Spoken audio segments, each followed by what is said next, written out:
Ugh. Everything. Do I look crazy at all? No more crazier than yeah. I could have shaved a little bit or something. I don't know. Yeah, I'm starting to get like I don't know how you feel, but like I get really tired of the upper lip, like just the mustache part, like food and stuff. I'm like, you know, That yeah, once you're getting sauce trapped in it, it's you got to deal with that. yeah, for sure. So, hey everybody, welcome to the show. I'm super excited. I got Brian Wilson on the show. Brian, thanks so much for being here. Hey, thank you, Jared. I appreciate you taking the time to talk with me. Oh, and the same. I mean, absolutely. I assure you, I'm probably 10 times more excited than you could possibly be because I mean, I'm excited to talk to you about jiu-jitsu and like the various people you've learned from and like your thoughts on jiu-jitsu because I feel like there are a lot of different ways to do this, and I think that the way that I do it is really influenced by people you've learned from. So I'm like super excited to talk to you. But first, I don't know if you've seen any of the clips. There's a question I would start off with to get someone's personality. And I feel like you might have a good answer for this one. All right. Do you have a favorite Teenage Mutant Ninja Turtle, and if so, who is it? Oh, that's got to be Leo. Yeah, I don't know. I mean, can you answer that incorrectly when the only answer is Leo? Please elaborate. He's just got some of the qualities that are like leadership qualities, right? Like that's kind of what I think about his character. But I'm gauging that only on 1980s and 90s Ninja Turtles, which would have been the ones from my time. I haven't really been into any of the reboots or the original cartoon, also. Fair enough. Yeah, no, I mean, I also am a Leonardo enthusiast. I think that, I agree with leadership stuff. Also, I feel like he's the one that kind of, falls under leadership. Like, I always appreciate that he's like, has to be worried about everybody else. Because, like, the other ones aren't usually worried about what's actually going on. They're, like, doing their own kind of thing. He's like, guys, we have to, like, I don't want you to get hurt. So, like, we need to all, like, get together and execute the plan the way that, you know what I mean? Like a team captain sort of a role, I guess. Yeah, yeah. Brings the group together, but like a team captain is just like the leadership. Like if you like in a sports setting, it's just like a leader on the field, or in the game. And it's interesting that like jiu-jitsu, a lot of times, especially at the late 19th, early 20th century, was called a game. Like the game of jiu-jitsu. That's what it was called a lot in early Brazil. Yeah, that makes a lot of sense. In fact, like, I mean, we still call them players, right? We usually call, I mean, I hear a lot of people call them players. Yeah, exactly. When I hear that, that's exactly what I think. 100%. But, that's just kind of an analogy. It's like when you look at a team of, crime-fighting mutant ninja turtles, it's but that's a team. Like we're talking about, kind of how somebody can bring it all together, but it's just like still, it's everybody's kind of putting the same effort in. Absolutely. So are there other things? This is like sort of not just a martial arts, but also a nerd podcast. So do you have things that you are like really other than jiu-jitsu that you're like super nerdy about? Well, I'm pretty into history. I am a historian. I taught full time history at a college here in Arkansas for 5 years, and then I took some time off, and now I'm just teaching online some. So and I enjoy doing that. Because I mean, history is kind of a nerdy thing to engage in as a hobby. Like I just do it. I'm always researching or taking notes or, recording a lecture or planning something like that and learning along the way and researching. And, I listen to a ton of books. I love audiobooks. Like I do like 100 audiobooks a year. And also, I've got a penchant for like Harry Potter. And my wife and I, we go to Universal Studios to Harry Potter World, which is super sick. I'm gonna go there.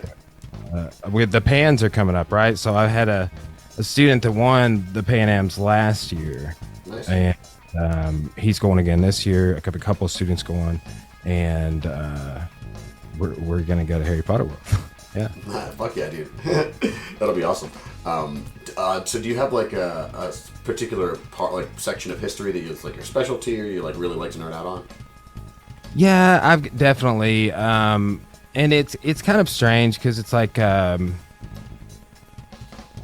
you know, I received like training and education in like a certain area, and then like a secondary area, and then that wasn't necessarily the areas that I was teaching college in. So I had to kind of like, so pretty much everything I concentrated on was kind of post Civil War to present.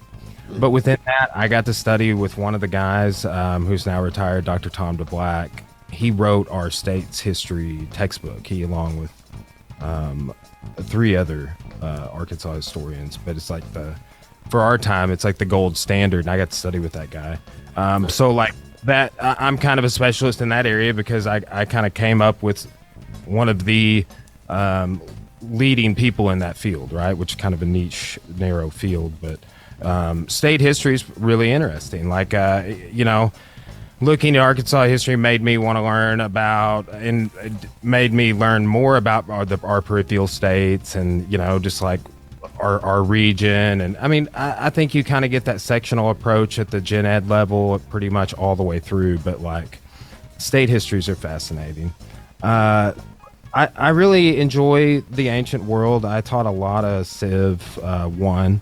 I took a course on ancient Egypt, Napoleon, and the French Revolution. That's 2 of my favorite topics, even though the Joaquin Phoenix movie was not good. Man, I really had high... But you can't tell that story in 2.5 hours. That should have been like a 5-season show, you know? Yeah. Unfortunate. But those are some things that I really enjoy. And, you know, like I've been... Honestly, right now, just like, but even today, I've been down in a rabbit hole on like the Great Plains and the Lakota and the wars over the Black Hills and the Gold Rush and Little Bighorn.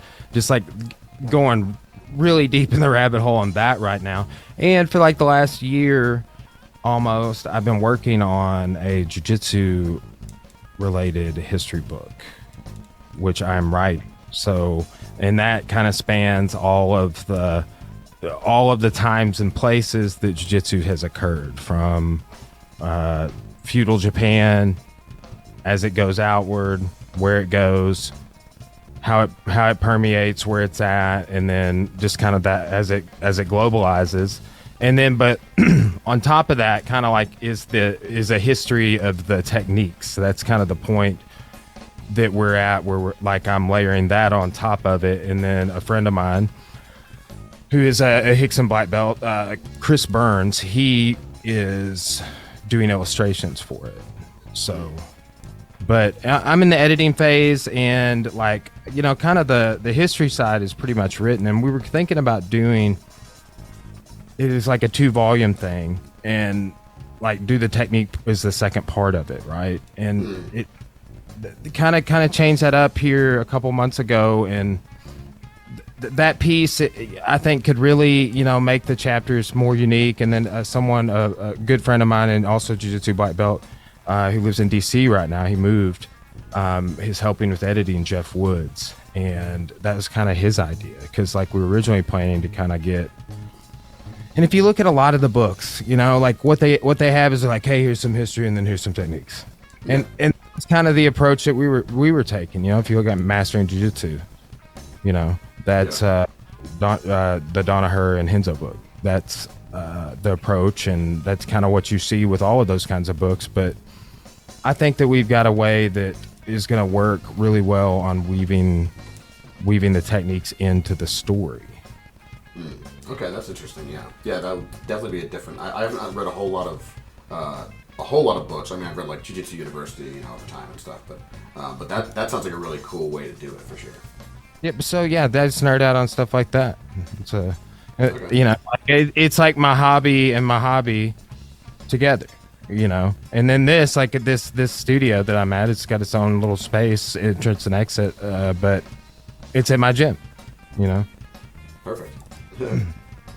Yeah, the synergy, right? Is that the correct term for that? Great way to describe it. So for jiu-jitsu, like, luckily I wrote things down, obviously, but I'm just kind of, my brain is kind of overflowing since I have it in front of me. So of the people you've like rolled with and trained with, whose jiu-jitsu has felt like the most like impressive, like magic? Can you think of one or more people who's like are really stand head and shoulders? For sure, and it's. There's no particular order in here, but I will say, who I'm going to say first is who actually, the reason why we're talking would be because I've spent the most time with them. Would be Jack, right? Author. And I've trained with Jack for like over 10 years now. Have done like literally, I lost count of the number of seminars I've done with him and the number of private lessons. And I've done just as much jiu-jitsu with him on like living room floors and inside of Airbnbs when we would be traveling or whatever. So, but like his jiu-jitsu, like I saw a post in a group I was in where somebody was asking about like who to get with on Rickson's stuff. And they said 4 people and Jack was on that list, and I think there's a really good reason for that. And like he is a great representation. And, the first private I did with Rickson, I was there with Chris Burns and trained with him a lot, but like, also Jack, he's kind of the connection that got me in the door with that. And then Chris Burns was kind of, started off as Jack's students as well. That was a connection. And then Chris is definitely on that list. Like his jiu-jitsu feels insane. Like it's just different, and it with the people on the list, they're all Rickson people. Chris Howder's on the list, but it's like they all go back to Rickson. And it's Scott Burr is someone who I worked with recently, co-author of Worth Defending, about Richard Bressler, Horion's first student, who I also got to do a private with, and his jiu-jitsu was amazing too. So technical and efficient, and just like make your face go numb, and he's not even trying. He did some chokes, but I mean, and that's not to detract from my direct instructors or anyone, because I was fortunate in the last private I did with Rickson. My coach Danny Dring, he got to go, because like we've always kind of. Yeah, either myself or one of my instructors or an affiliate of ours had brought Jack into Arkansas repeatedly. He's done 6 seminars in my gym. So I kind of got connected with Chris through Jack. His jiu-jitsu is amazing. This first private I ever did with Rickson, both those dudes were there. This last one, Jack was like getting there as I was getting there, but he was like coming back from Tokyo, where he took a picture of Jigoro Kano's gi. Whoa. Which, yeah, I know. Oh, like I was like, bro, can I use this in my book? Because you're not. I don't think technically supposed to take pictures, but I'm glad he did. So, but like all of those people, like Howder was at the first private I did with Rickson. I trained with Howder before, but this last trip a few weeks ago, myself and my coach Danny Dring, who's like the first black belt in Arkansas, we did a private with Howder, and it was amazing. Like I have a judo black belt, and the stuff that Chris Howder was showing from just like the standard judo grip, was like profound. you know, in the same, there was like some underlying themes with, we did a private with Scott when we were out there, Dandering, myself and Scott. And then, some things that Rickson went over in the private lesson, and then some things that Howder were going over. But like the common thread was like sort of connecting through your grip. Like they were all doing this. Like I've been trying to, and we've been working on it a ton at my gym, but it's just like, dude, when they would grab you, it was like, you know, I've so because I have the judo black belt, I've been thrown like thousands of times, right? And when I was getting thrown, I was falling, right? Somebody would pick me up, hit, throw, fall.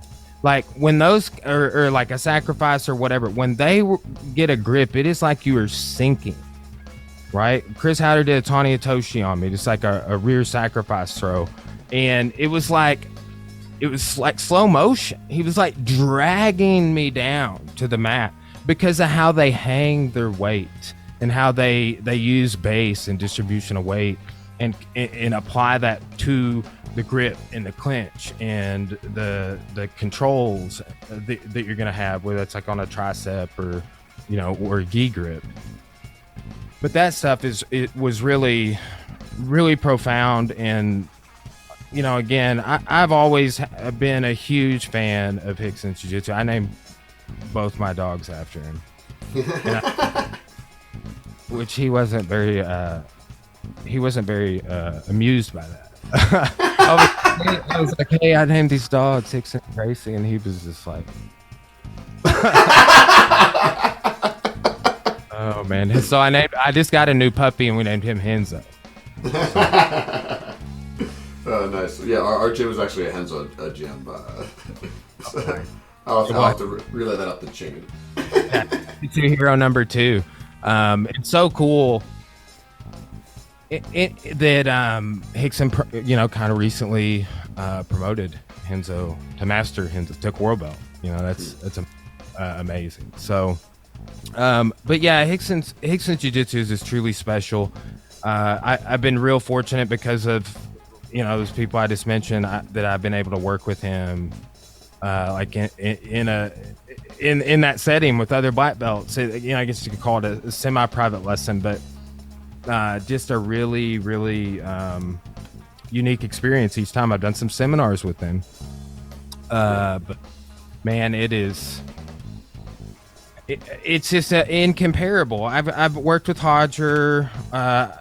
I will say I did a Pedro Sauer seminar recently, and I'm like, okay, this is real similar to training with Rickson, but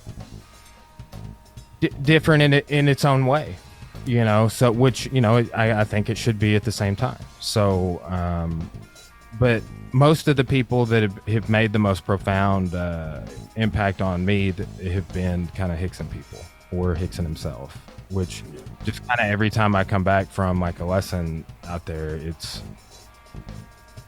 just like being a white belt all over again, you know, because you're learning like, oh, okay, that's how you do the arm bar, or something stupid like that. It's like you should know and you do know, but your way was incomparable to his way, right? It's not that you didn't tap 150 people with your way. In the last 2 years even, right? Like, you know, or over time, but it's just something different. And you know, what's wild to me is every black belt that I know that gets in that room says the same stuff. They're like, and these are like a Helson's top black belt, or these guys that have been with Rickson or came up under Rickson's black belts, and they're just like, yeah. And so, you know, again, I've always been a fan. I remember seeing Choke for the first time. One of my instructors showed it to me, and but yeah, it's interesting. That's just definitely been kind of the best training I've had, right? And I've really been diligent to train with as many. I mean, I've trained with a lot of people, and you know, those are just the people at the top of the list for sure. Yeah. I'm super jealous of you being able to train with all those people. So in my mind, like if we want to say there could be a perfect jiu-jitsu, like in my mind, it's like using absolutely none of your own energy and only the energy of the other person, or like gravity, right? How would you? Is that? What do you think?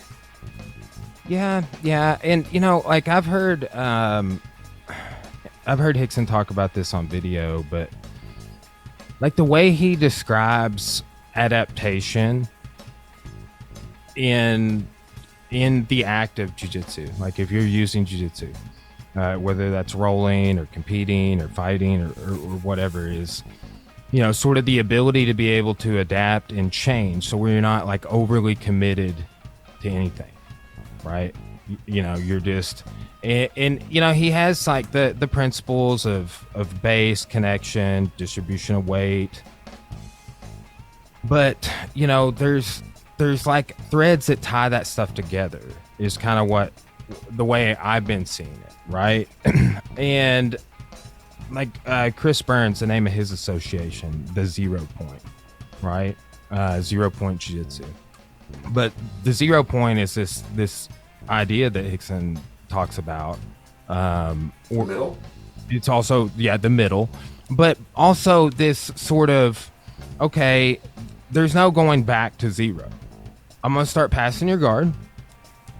And, if that's a scale of 1 to 10, and I'm doing, sort of like, let's say a stack pass, like a single under style pass, right? I'm gonna go 1, 2, 3. I'm just applying the correct amount of pressure going forward, never backward. And I don't go from 0 to 10, right? Because I probably don't need to go to 10. I probably need to go to 4, right? But that's like, the first private lesson I did with Chris Howder, he talked about 2 peripheral things. I've never heard Rickson talk about these things, but like they're kind of what like I'm seeing is like, okay, yes, like this is the stuff that's not maybe being articulated is a principle, but it's definitely implied, right? It's like if there's connection and there's distribution of weight and you're in your base, and you have to maintain all that, right? Even though you're moving forward, even though you're say you're standing up and you're gripping and you're moving into a clinch or you have a clinch, and you're going on that scale, transitional connection, right?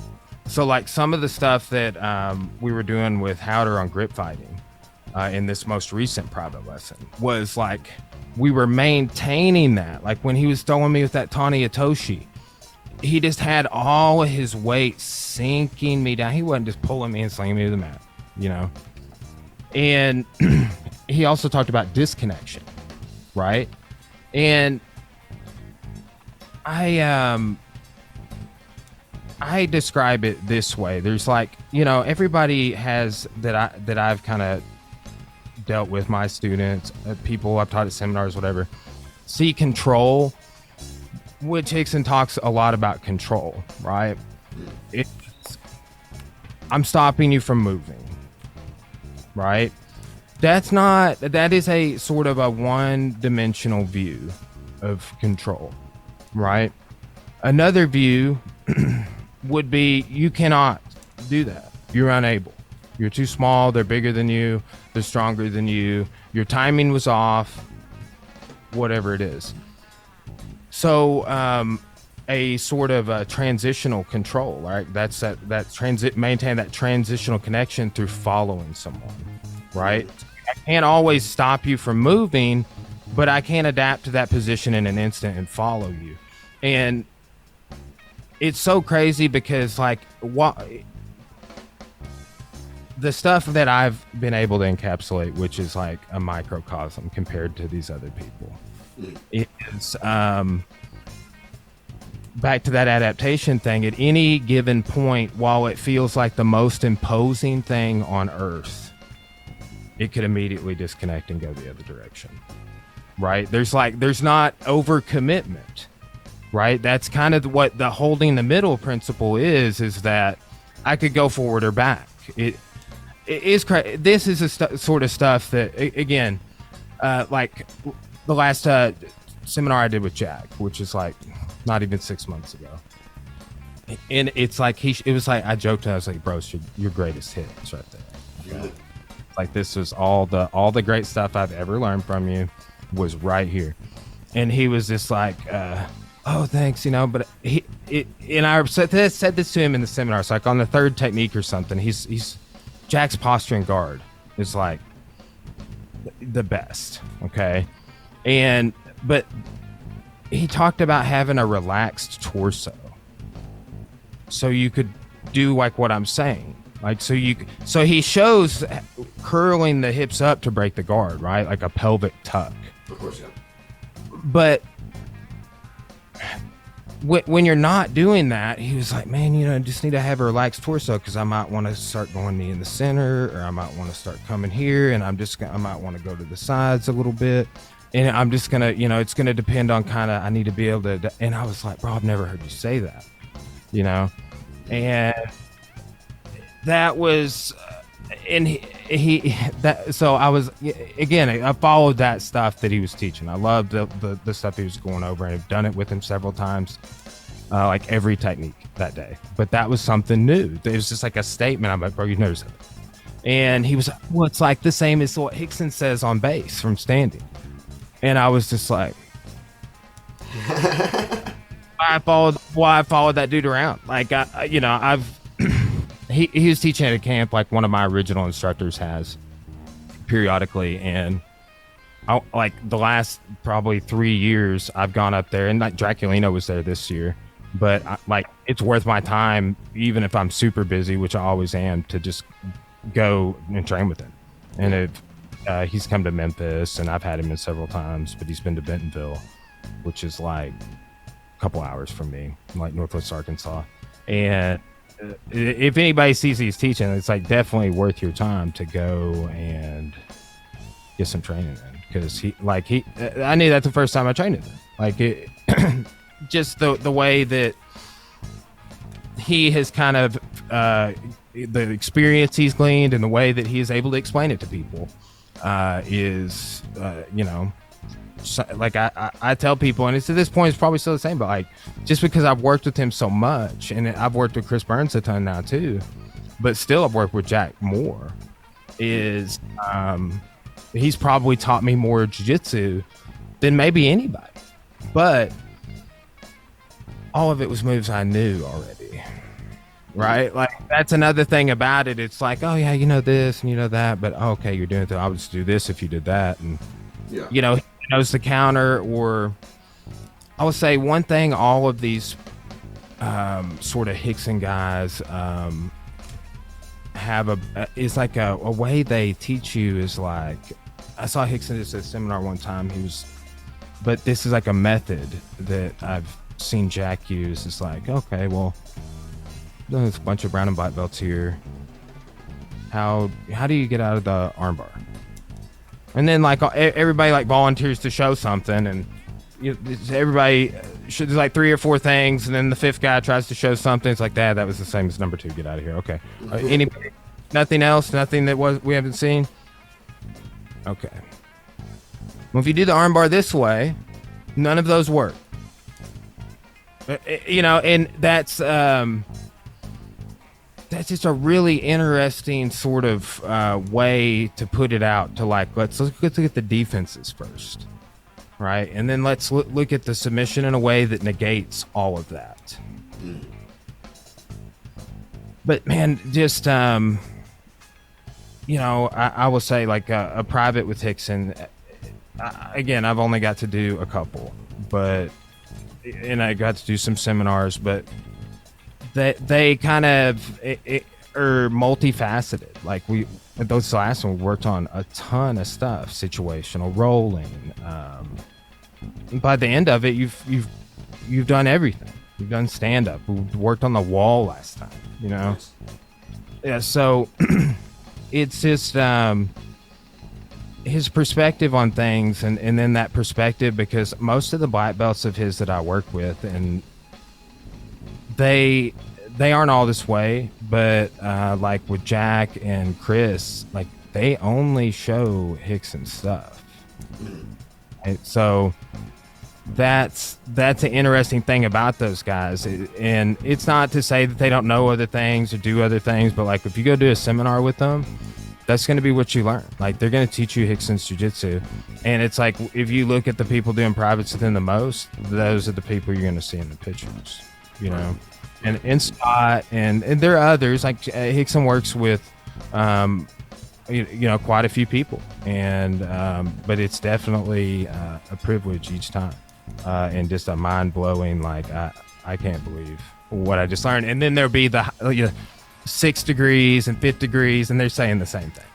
Right. You know, that's the mind-blowing part, is seeing how, like, they feel the same way. And I'm like, get my first degree like next month, or my second degree rather next month. I'm a first degree now.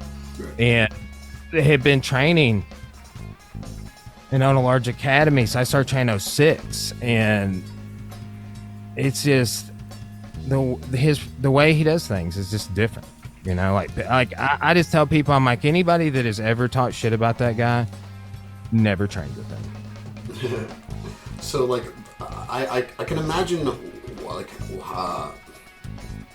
like people who have not trained in that way, or think. Do you think that it's for all the people who roll like Rickson, who he's taught or whatever?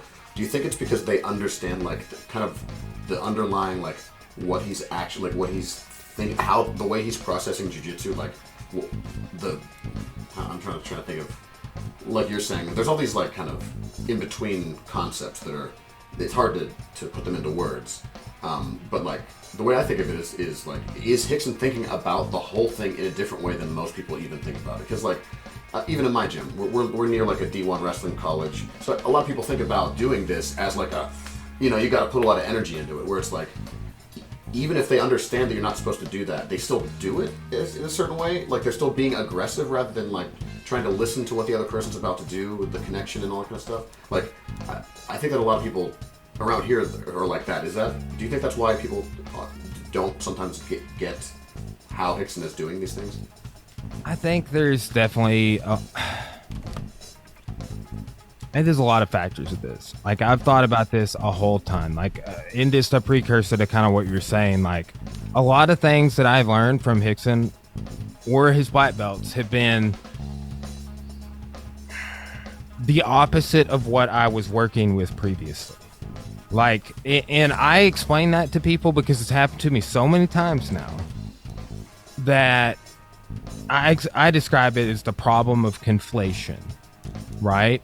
So, I mean, imagine, and this is a cool part about talking to Howder and some of these guys that have been around, or Richard Bressler, is like, imagine this in the 70s, like when Richard started, 78, training with Torion, and then he trains, you know, he's coming up through in the 80s, and then like Rickson and in the family members start arriving to the United States, and they don't speak English, right? Or they know 4 words. Like Rickson knew 4 words when he moved here, right? And that guy is the most articulate Brazilian person I've ever trained with, right? Now I've trained like Rodrigo Feijão, amazing 5th degree black belt, competition coach for Novo União, like voted like best coach in Brazil.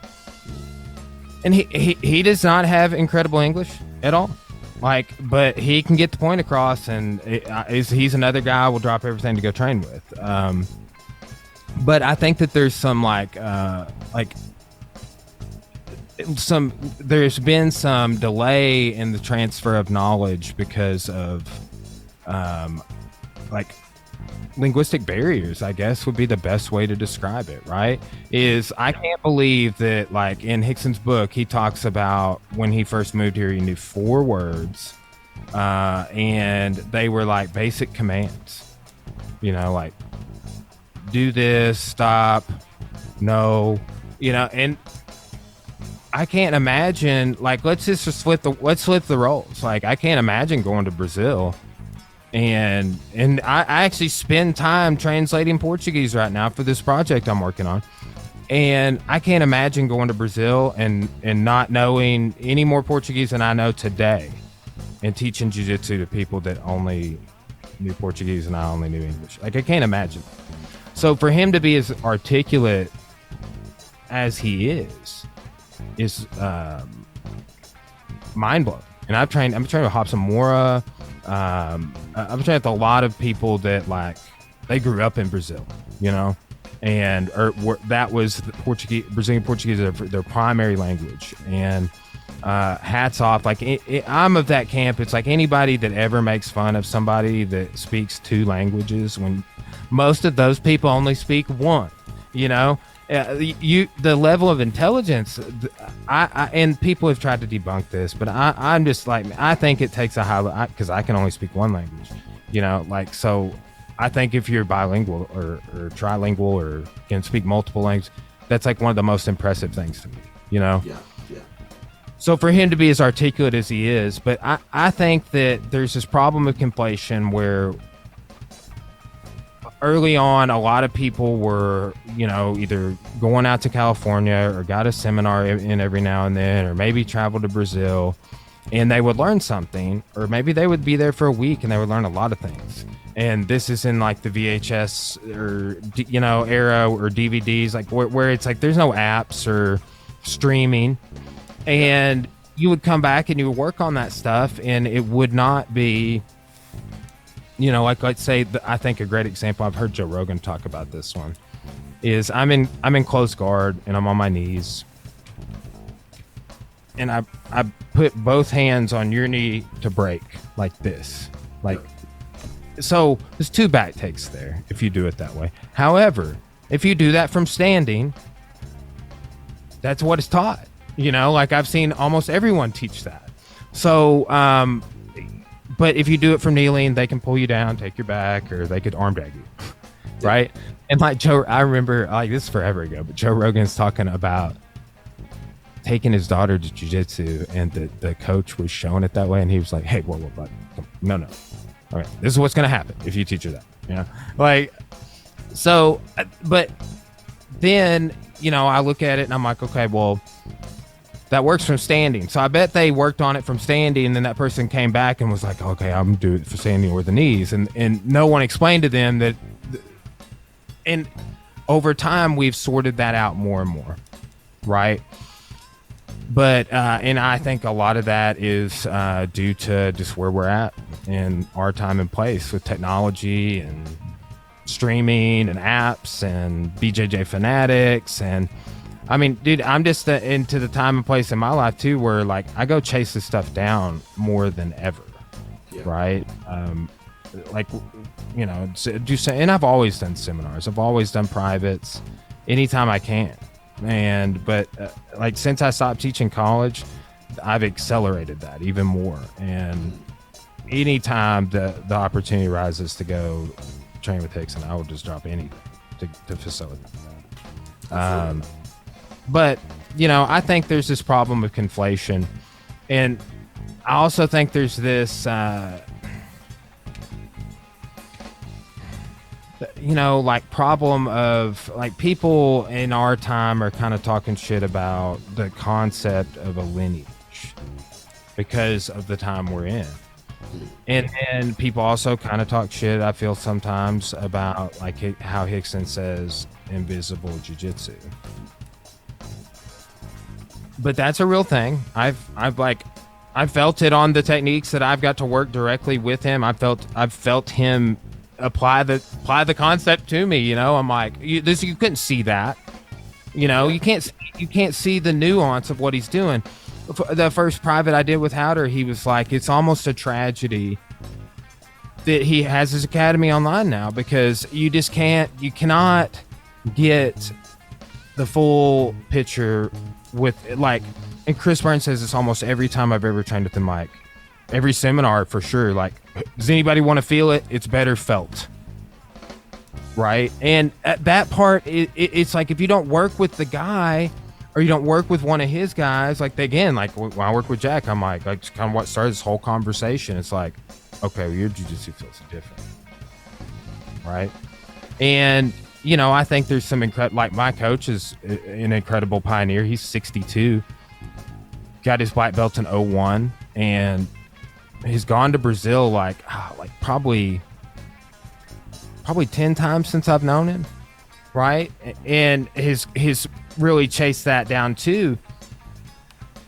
But and his jiu-jitsu feels different also, right? But he was like, man, he was doing this in the early. It's going out and like working with like go-kart and doing seminars in the 80s and 90s, late 80s and early 90s. So, you know, I think that there's some people like on his rung that have done incredibly well, and like that's my instructor. But even he was like, okay, no, yeah, boom, calendar's open. We're going to train with Rickson. Yes. Like, you know, same way with me, you know, and it's like, again, like I said this at the beginning too, it's not to detract from any of the people that are like in my lineage but it's just like that distance from them to the person that had this figured out before, you know, any of us ever started doing it, like is a further away. It's like the telephone game is how I think about it, right? So that's you know, that distance, there's a saying about this, and Bressler and I were talking about this, and he made a funny joke, which the further from the source, right, the muddier the water. Is kind of the, I'm paraphrasing a little bit because I'm spaced on the exact quote, but you know, the further you get away, it is like that telephone game. There's different ways to understand it, but it's I have noted that difference. It's like, okay, well, like a Chris Howder is, you know, very few people away. Like you work with him, it feels different, right? And then you take somebody like Jack or Chris that worked, or Scott Burr, that worked extensively under some of the like first gen black belts of, or Michael Casey, first gen black belts of in the United States, like whether that be a Horian or a Rickson or a Helson, and I'm naming them just as being as some of the first people to come here, right? With Helson going and Carlay and others too. Like there were Gracies coming here in the 70s, 72. Carlay came 78. Horion, and I can't remember throughout the 80s who all came when without having it in front of me. But sure, you know, it's the people that got that information directly from the source is. It's just different, you know, and it's somebody like one of the guys being interviewed in Drysdale's book, Opening Closed Guard, was talking about holes. Actually, this may have been actually the second one, but he said they drank from the fountain of his knowledge, right? And it's like that, yeah. You know, I mean, it's so like. Because I've trained with so many people, like I've done a ton of seminars, I've done a ton of privates, and like, but there's just always fewer people between the guy that I'm working with that blows my mind the most and one of these like legends. Yeah. One of the, you know, I call him everybody use the word pioneer, and I've tried to not use those terms because they don't. What does pioneer say? Like, what are you on the American frontier? But like, they are the prime movers of martial culture from Brazil to the United States in the 20th century. Yeah. That, you know, like they did something profound. They had, and like too, like imagine this. Drysdale brings this up too. Imagine trying to convince me and you in the 80s to do this, you know, grappling stuff with you. Like I remember when I started trying, I couldn't even explain what I was doing to people. I'm like, well, no, it's not like wrestling, but you know, I've seen a double leg, but yeah, you know, I couldn't even explain it to people, you know. But then imagine that you have a Latino man with a thick accent in the early 80s in a grocery store parking lot, handing flyers, convincing you to do this Japanese stuff with him in his garage. Yeah. Like that just sounds like a bad is there a van that you're giving me a ride in? Like, am I getting kidnapped? Like that's literally like if that but for them to be able to like, I mean, that was a trajectory, right? If you read Bresley's book, it's like that. It talks about a little bit in Hickson's book, but that's the story, Yeah. And that's like against all odds type of a thing. But the people that worked with these people that made those sacrifices and brought that over, like it was just different. Everybody that's had the experience of being on the mat with them that I know, they say the same thing, Yeah. So, of the even of the original, like the original Gracies that came over here, and I think I remember in Hickson talking about in the book where like even his brothers would like, they kind of called him like the artist, like he's like different than they are as far as like temperament goes. So like I'm wondering if that has a lot to do with the way he understands even what jiu-jitsu is versus like why all of his people are different than his brothers black belts. He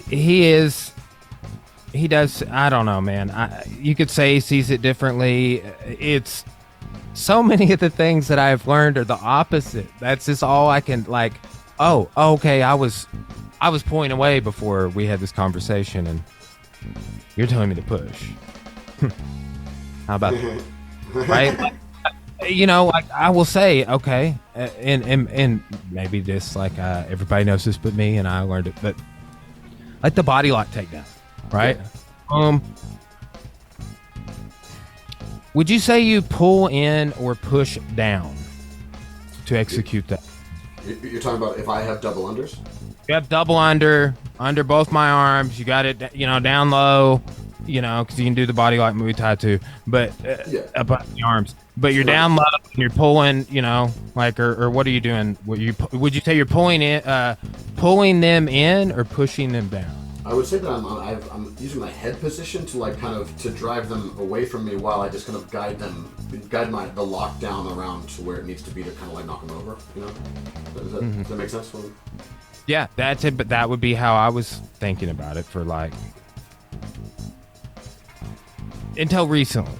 However many years that is. I keep losing track of things like how long I've been with my wife, who I was with her for 7 years before we got married, or how I'm trained jiu-jitsu, which I tell the 12-year-old kids that train with me, I'm like, you don't understand, little Johnny. I'm experiencing it right now. You're going to lose concept of time, it's... But, yeah, dude, that's same. Anyway, but... where were we at before? So the body lock. Yeah, you are doing that other. Let's like coming in with my elbows. Let's say that's your connection. Then you push them like that sinking thing I was talking about earlier. Yeah, that's where that comes in, right? So instead of them falling, they sink into the floor, right? Like it's not they fell over. It's no, they were forced to the ground, and it was a sort of a slow motion type of a deal. Yeah. But like that's like a recent grab from this last California trip is like previously I was pulling it, right? And it's not that you're not doing that to an extent, but like you were saying with that in the head, like that's the connection. Yeah. And then the thing is you can put your hips away from that. So then it becomes a battle on that plane, right? So then they can't deal with me going downward, So like that's where the battle shifts, like to the weak point. But like that's like little things like that, like body lock takedown is one of the first takedowns I ever learned. Yeah. Right? Like I was doing that as a white belt.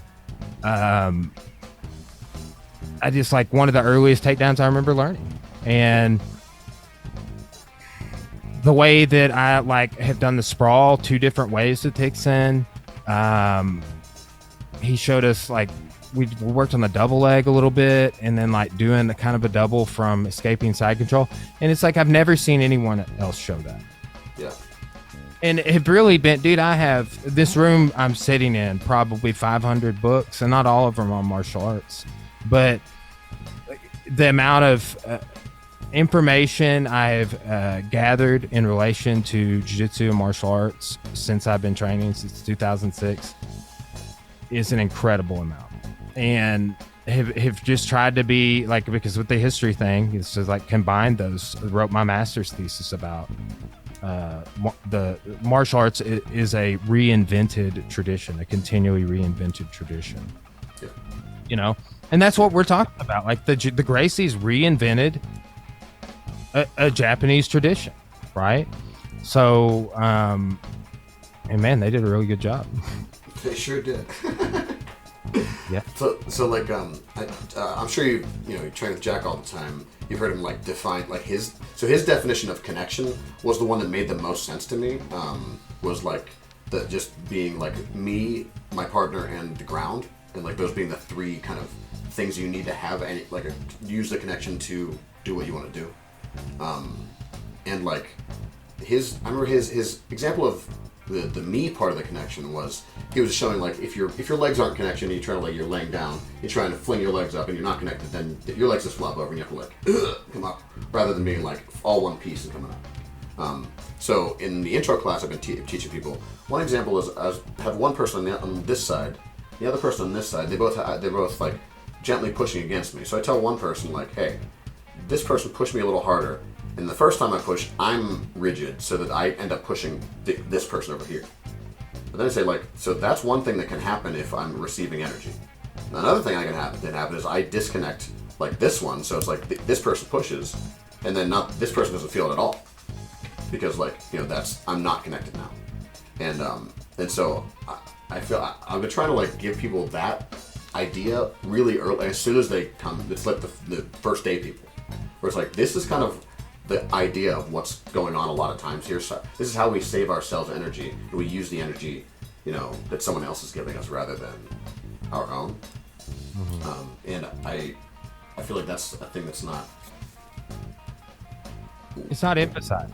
Like right. This sort of stuff is under-emphasized, right? That's just the best way that I could describe it. Like these are, in my opinion, we're talking about the most important parts of jiu-jitsu, right? And some of these sort of peripheral, like, okay, well, this is it. That's like the concept. Like the principle is the big idea, right? Like I always like one of my mentors, Jeff Woods, jiu-jitsu black belt historian. He would always challenge us to come up with the second. He was like, yeah, what's the significance of this? And we'd be like, oh, it's clearly this. And he's like, okay, what's the second part of the significance? Like, and Howder talks about this. That's it. So it's just it's trying to get you to reason in a different way. So I've maybe told a story on my podcast. I've definitely told it in some class videos and stuff, but the first Rickson private lesson, Howder, Rickson's showing this north-south Capoeira escape, and the Capoeira escape was amazing. I was just like, whoa. Wow. Like that's just like these 10 other things I learned from Jack is what I was thinking at the time. It was like the same as Jack shows the technical mount escape on like BJJ versus Cancer and stuff. And, but then he shows like the B side. He's like, well, if they do this or that, you just do this. And like, he didn't really give us any time to question it. He was just like, kind of knew that would probably come up. And Howder was like, oh, it's the dialectic.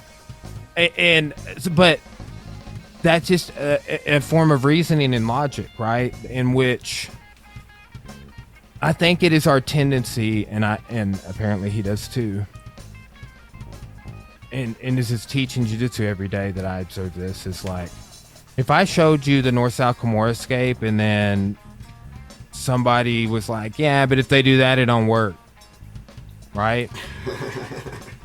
and then you were like, if they do that, I do this. And then I come up on top and Capoeira you. Like, it's like the same end result, the same everything. So, like, dialectic reasoning, it accepts the truth in spite of there being a second way. It just says that both ways can be true. There does not have to be a falsity, or we don't have to reject one or the other because one of them is less true or more true, right? It's just a way of looking at things. But, you know, Howder also talks a lot. I've heard him talk about this on podcasts, talk about it a little bit on my podcast.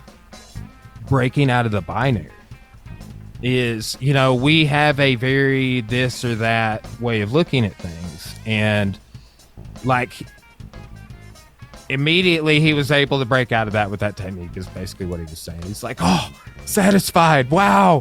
Like immediately. And he was getting his mind blown by it. And it's just like, yeah, I've been at a ton of Jack seminars and you just look around the room. If you're at a seminar and it's like that at these Rickson lessons, but you get your mind blown, you look around the room, probably everybody else just got their mind blown too, right? Like I've been with Jack, you know, some of the stuff how I've done, like I was working with my best bud. They went with me, like I've known my whole life, to this last Jack seminar, and he's just like, oh, wow, yeah, this, oh, well, like when Jack's showing it, he's getting his mind blown, like in like things, yeah, because he's just got his purple belt, and I think he was still blue belt at that time, like he didn't start training till later, even though we played soccer together when we were 8 years old.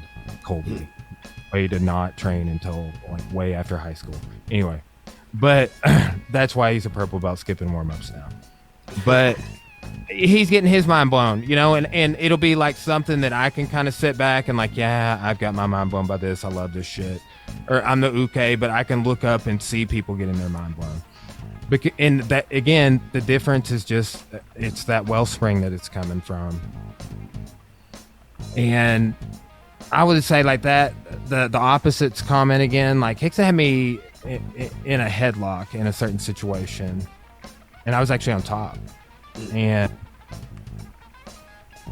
he was like, the way in which he had me doing it without describing it and getting all technical as people were listening on audio, or I don't like, we're not, you know, but it was the opposite of what I thought was previously working with, and it was so effortless that I thought he was fucking with me.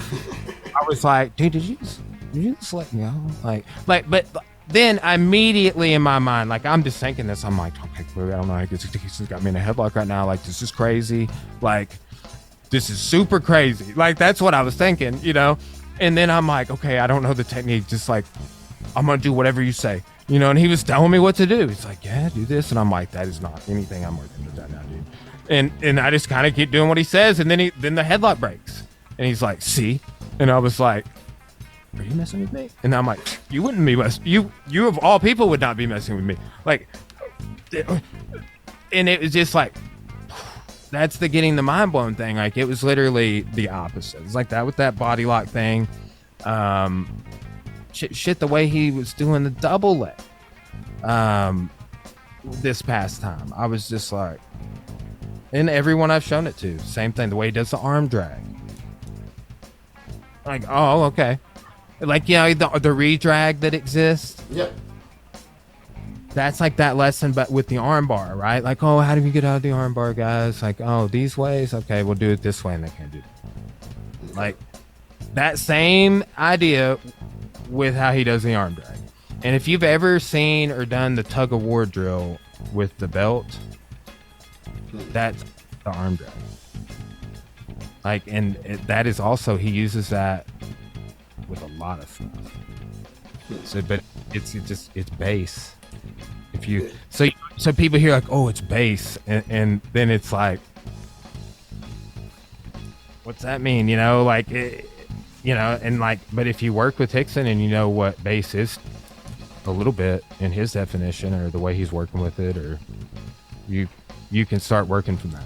And I think the missing piece for people is like, you got to put in the time to chase down some of these Rickson people, or you might not you might not. Even I've worked these guys for years, and I've still had misconceptions, and for the same reasons. Like I won't see him for 6 months or something, you know, and like just have like, dude, I can't. I've done that the closed guard stuff with Jack.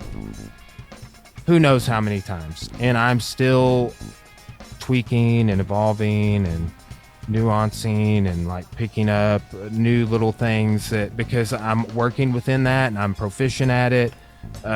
It only gets better. It just gets more polished. And I think too, like we're in a time where a lot of people are just like looking for that next cool technique. And I'm looking back, be like, wow, why didn't I do this previously? Before I was a black belt, and it's not like lamenting, but it's like, no, it's like going back and correcting stuff. I already know it. It's an easy fix, right? It's just doing it this way now. And I think a lot of the black belts that I expose some of this stuff to, it may be something that they just have never seen before or never considered, or they're working with all this other stuff, or they're into the sport and they don't ever work on it. They don't ever add it. And I just kind of made it a point. Like I was like, yeah, dude, I already know a ton of Spider Guard and De La Hiva. I competed all through the colored belts, a sponsored athlete, did IBJJFs, like everything, you know, super fight, like everything I could possibly engage in at the time. And, you know, still, it's just like this stuff is much more unique and satisfying to learn, because it's the stuff that's like, I'm just not seeing these new techniques right now where I'm like, oh yeah, that's right up my alley, you know, like it's this nuanced, like it's almost, I've been thinking that like a lot of the early people that went, like the Westerners that went to Japan and then moved back to Great Britain,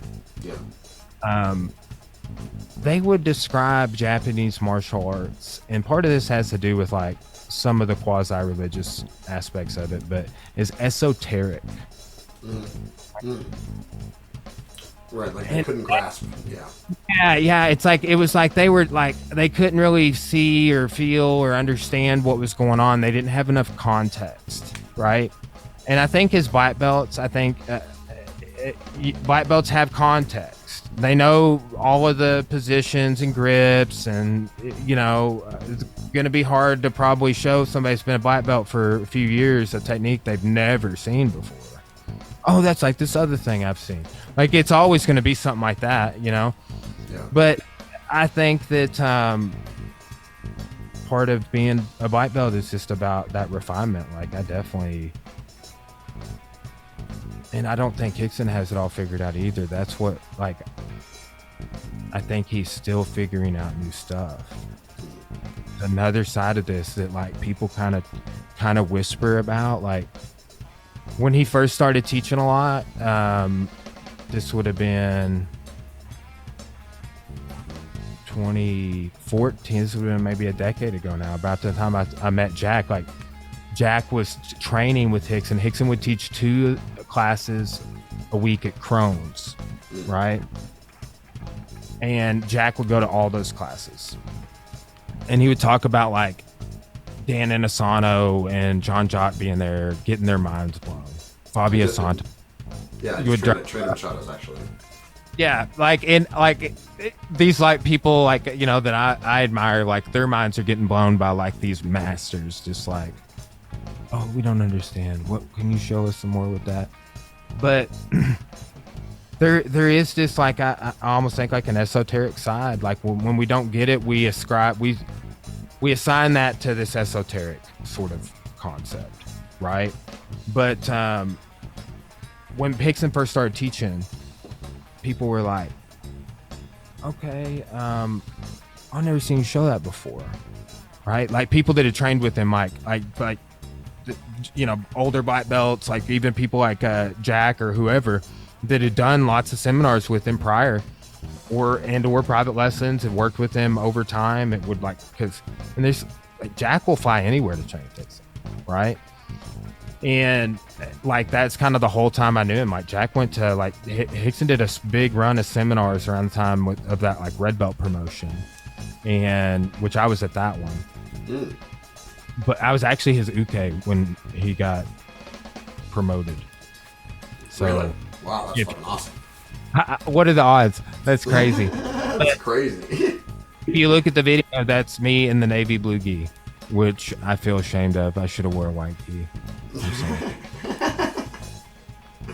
Oh, that's really cool, man. That's mind blowing. That's boggling. That's crazy. So, my wife, I don't just like rant and rave about it. Like I like telling the stories from the privates or whatever. If I take a technique that I'm sharing or whatever.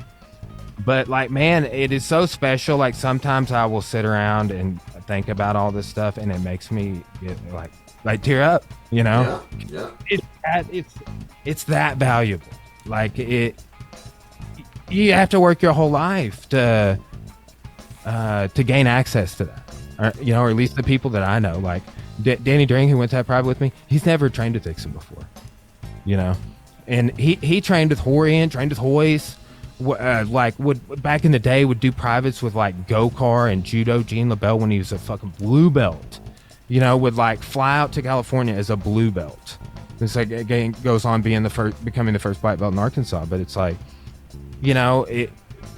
it is definitely a luxury that a lot of people would never be afforded, and it's not. I don't think that it's that anyone could do it or couldn't do it. I think that it's just like something I never thought would happen, but it happened, and it's happened, and it's a weird because you feel there's a lot of gratitude, and the way that he does the privates, it's like. This last one, he was like, "Hey, when you're teaching this self-defense technique that my daddy taught me, I want you to teach it this way."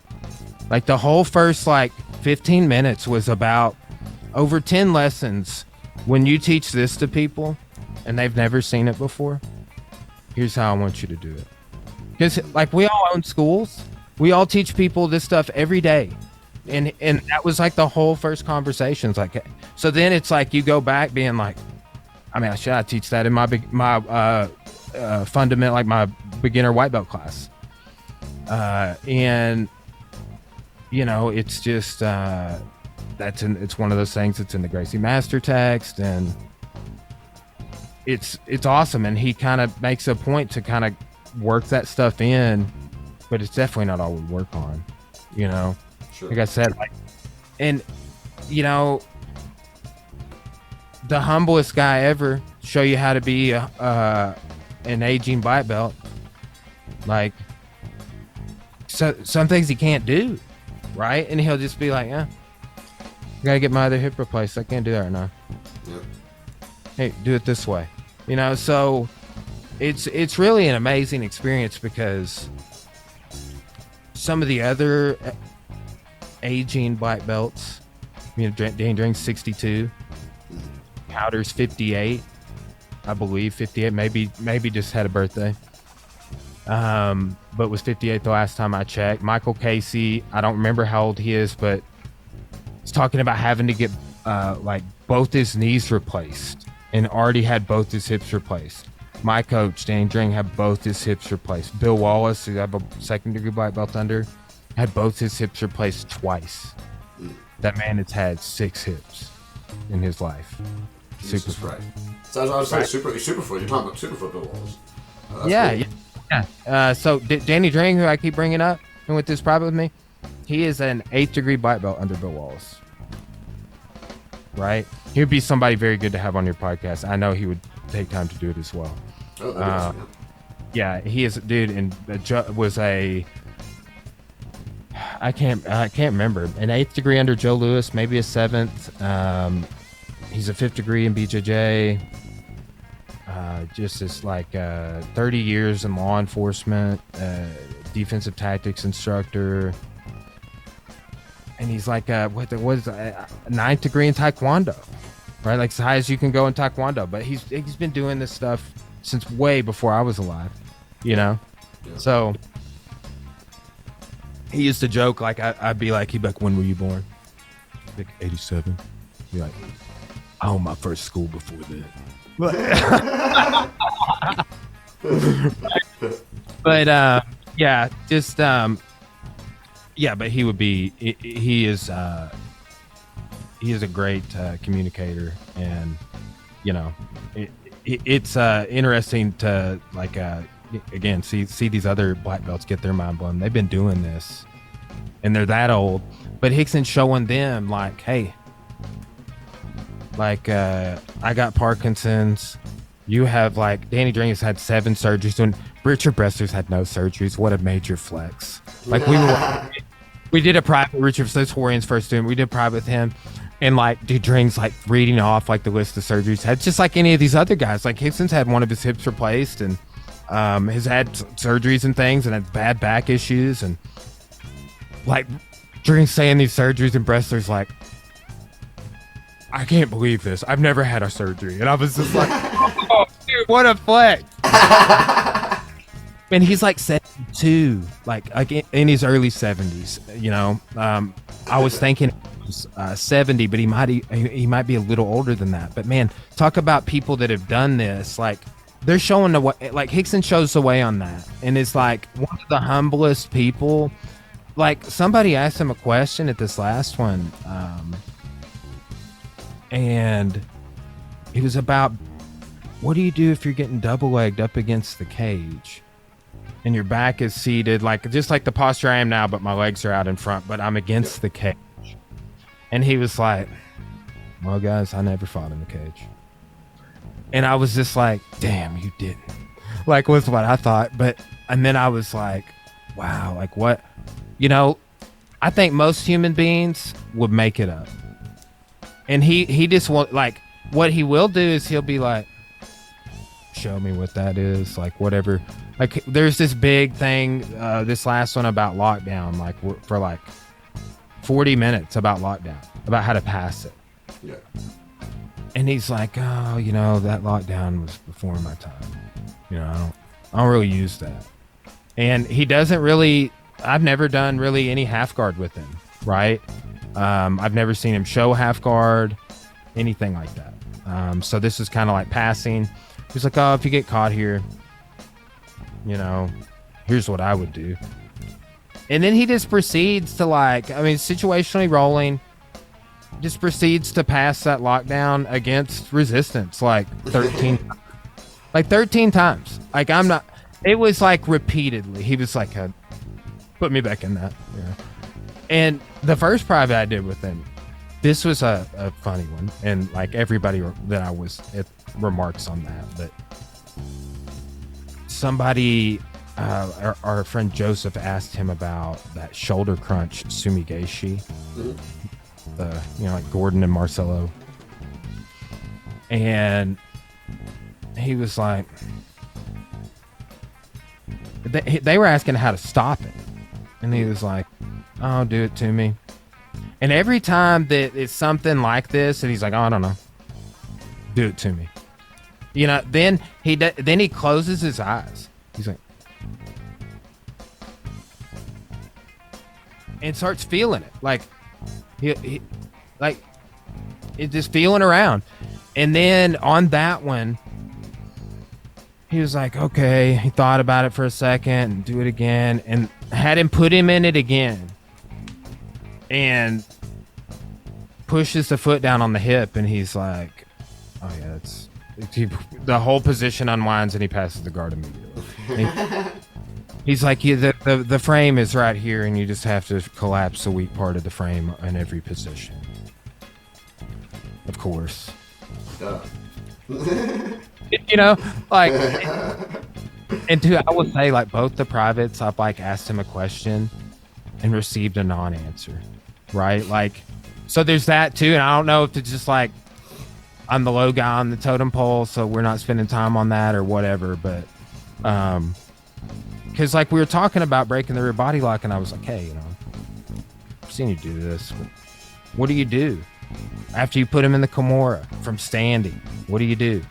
And he's just like, I kind of showed him, and he's like, oh yeah, it's great, good. And I'm like, yeah, but what do you do after you get it? And he's just like, what do you do? And I was like, well, the throw or the back take or maybe drive him to the mat. And he's like, yeah, I was the same thing I do. I was just like, you know, like, and, you know, I'm like, ah. So hearing that makes me feel really good because like sometimes like you know I mean I'm sure you have experienced like similar things where it's like if you're understanding like the connection and the base and everything, it's like yeah if you don't really know something you could maybe figure it out, but like I'm assuming his level is just like he's been doing it for such a long time he just feel out anything, but like yeah it makes me feel better that like I don't need to, you know, memorize at like every single possible position or everything someone might do. It's like, no, if you understand these very basic concepts, like the underlying bedrock of what we're doing, then, you know, you can probably figure it out if you just feel it slowly and pay attention to what's going on in principles and everything. That's yeah. It's just is a framework or an operating system. This is an easier approach. I think for the practitioner, I think it's way. My philosophy professor used to always say this when he would be about to lose us. He'd be like, "All right, guys, it's about to get a little heady," and it just means we were going to have to think about it to figure it out. And I think that a lot of people don't like to think about things, and it's not to get into a society debate or anything like that, but. You know, I remember one time from all of the different variations of half guard, I listed all of the sweeps and back takes and submissions that I knew, and it was 122 techniques. And I was like a brown belt or a purple belt. So Rickson has never shown anybody I know a half guard technique. And we all like kind of joke about it. Like, Rickson ever show any half guard? Like everybody was asking that for like a decade. Now we're just like half guard. We're not here. It's just like you accept it. It's like we're not here for a half guard, bro. Like, and if you want to show us some half guard, that's what we're here for, though. We're just for whatever. And it's not to cult like or anything. It's just like you see the value if you've been there. And I think just like what got us even connected was the Jack connection. Like you probably that first time you trained with Jack, from the sound of it, like you're like, oh, this is valuable. Oh, I didn't train with Jack. I just watched videos of Jack. Okay, yeah, okay. It feels even crazier, yeah. Right? Like that the feel side of it is even crazier. And I will say this: Jack is a fantastic communicator.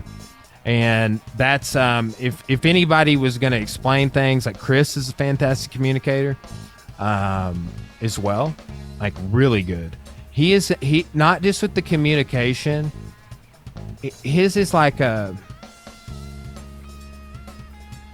thoroughly refined in every way and thought out about not how he's just going to show the technique, but how the steps in which he's going to show it, the aspects in which he's going to highlight, the tone, and like he is a performer in a way when it comes to it. And I remember Jack first telling me to have Chris Burns in for a seminar, and I was like, who? You know, like I'm like, bro, I might try to have you in for a seminar or something, you know, like I'm like, I don't even know this guy from Australia, you know? And dude, now like Chris, like a great friend, somebody I admire, and somebody who's like Jack taught me a ton about jiu-jitsu. And it's those little things, man. It's the things you were doing backwards, or you just weren't working with that way, or you could, you could do it that way, but they're going to get out if they do this. But if you do it this way, they can't. Like it's just these little side conversations, these little tweaks and fixes. And, you know, it's just easier to say you have it all figured out, I guess. But I think as black belts, you got to keep, like, I have no interest in competing at this particular moment. I haven't competed since I was like 28 or 29 years old. And I'm 36, about to be 37 next month. Yeah, I'm 37, about to be 38. Yeah, so But man, I get more enjoyment out of this stuff that we talked about than any tournament match or fight I ever had. I get a lot of it. I will say I hate going to jiu-jitsu tournaments, to be perfectly honest. But I get a lot of enjoyment out of cornering fights, which I do boxing and kickboxing mostly anymore. But early on did a ton of MMA. But over time, my wife won 2 IKFs. And I got a guy that's coming up right, he's undefeated in kickboxing. There's 3 fights, but he's about to have a title defense on this, and he had boxed before too, but on this little AMI show, and he is going to probably do the IKF in Myrtle Beach here in a few months. Is kind of the plan. Yeah, and I want to take, like, I really want to take this same guy. Have you watched Boss Rutten's Karate Combat? The tape from back in the day. No, like he has a promotion. No, I've not. No. Like in the Chuck Norris style pit. Oh wait, yes, I have seen that. Okay, yeah. Yeah, it's like kickboxing, but in a very light MMA style glove. It looks like it should be like a segment on American Gladiator, kind of. Yeah, which is a classic reference, an obscure cultural reference, a true to your time, might I add. I remember seeing that when I was a kid. Yeah, dude. Yeah, but where were we at before? Boss Rutten's Karate Combat. WCW and stuff now, but it's pit fighting. They are fighting in this pit. Like Chuck Norris had something similar, but one of the Superfoot black belts, who's like the founder of 9 Round, who I've trained with a few times, Shannon the Cannon Hudson. He's like a Joe Louis black belt too. He just beat somebody, got a TKO in there the other night, and he fought before in Mexico. It was they fought in Mexico City before the UFC. But he fought on one, like, this dude's like 42, and he knocked the dude down with a hook kick to the face, lead leg hook kick, insane. Nice. But before, he fought Lyoto Machida's brother like a couple of months back, right? Like Shinzo Machida, I think is his name. But it's a really cool organization. But I would like to take this guy and get him on that promotion. He was just working with TJ Brown this morning, which is he fought 8 times in the UFC. He just got cut from the UFC, but he just fought in what's his face's bare knuckle MMA, Masvidal. He just fought at one just this past Saturday. Alan Belcher fought on that card too, who's from Arkansas. Oh, nice. Yeah, dude, I need to watch more of the Boss Rutten show, because like I did watch some of it. It seemed like pretty awesome. Like I love the look, like the look of it. It seemed like it like a. Or, do you remember, speaking of like WCW, WWF, there was another show that was like it was like wrestling, but it was like Mortal Kombat kind of, where they would like fight and you could fall off the edge. It was like it was on right at the same time, like right after wrestling, on like, weekend, like Saturday or Sunday morning or something like that. Do you remember that show? No, I'm gonna have to look into that though. Yeah. Well, either way, I have to check out the Boss Rutten show, because that sounds awesome too.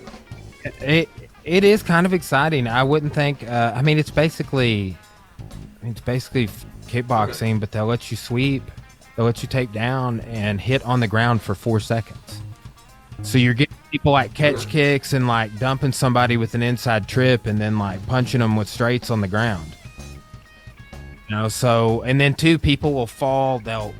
It's like a ramp. So like people get hit and then trip and fall, and then they're just getting teed off on while they're like laying down at an angle. It's wild. Yeah.